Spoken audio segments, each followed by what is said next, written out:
the business planning. But is there any way to maybe sub it out?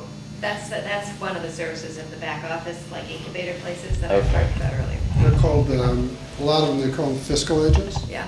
So they're doing even more. They're actually letting you borrow their 501c3. They're covering your employees, they're doing insurance for you, all under their auspices, and they're nonprofits in themselves. So, yeah. Can they invest that money in the market? You know, I think most nonprofits are hand-to-mouth. I don't know many nonprofits who have money in the bank. You know, most of these guys are worrying about how to make payroll.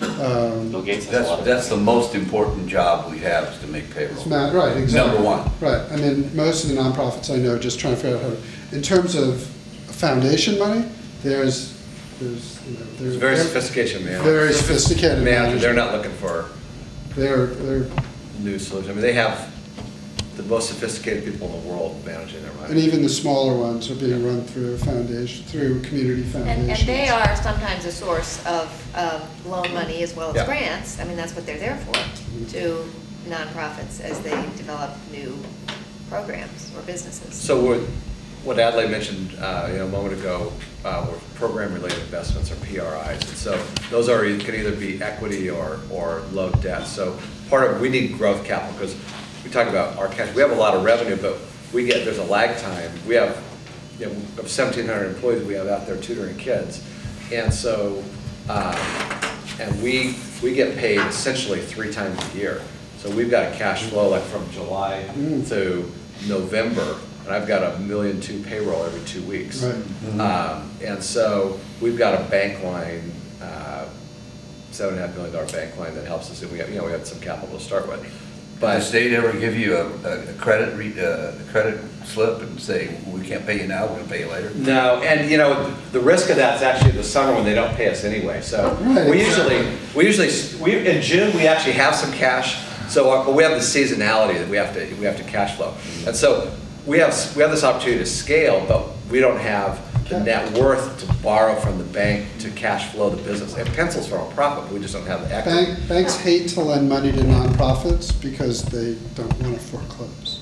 So That's right. Well, we do okay because we have these because you have these receivables. We have the receivables, that are quite good but back to sort of the PRI thing. Yeah, so Packard Foundation, one of the 10 biggest foundations in the country, and St. Joseph Health System right down the street here, which has a program-related investment part of their hospital investment portfolio. They're lending us between $2 and $4 million, $2 million apiece at 2%, give a subordinated debt to the bank, to essentially give us equity-like capital. And that allows us to drop $1.5 million to the bottom line and begin to build our net worth that we can have a sustainable thing. So there are innovative things happening on the capital side. I always used to kid around that most nonprofits I know, they pass a budget, they write a budget, they pass it by the board, then they throw it in the garbage. And if they make payroll that week, they're making budget. If they don't make payroll that week, they're not making budget. And what's the We feasibility? have $10 million invested. Really? Yeah. And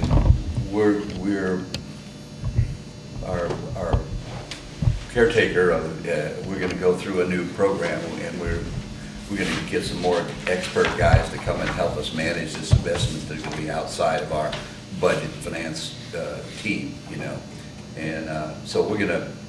And what's that money there for? Rainy days, any problems that we might have, we got to pay $1 million $2 million every couple of weeks. We have 800 employees directly, and then another 800 of the people with disabilities that we have to pay. Yeah, I think the spectrum's wide. I mean, I'm not so up to date on how many people have money in the bank around here as I was when I was running a foundation in Chicago.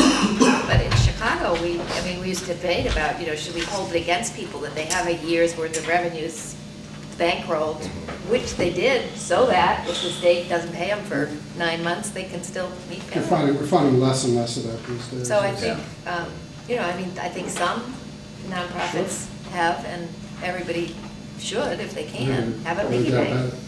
Yeah. It's 5 o'clock. Yeah. Let's close by honoring these 4 fantastic individuals.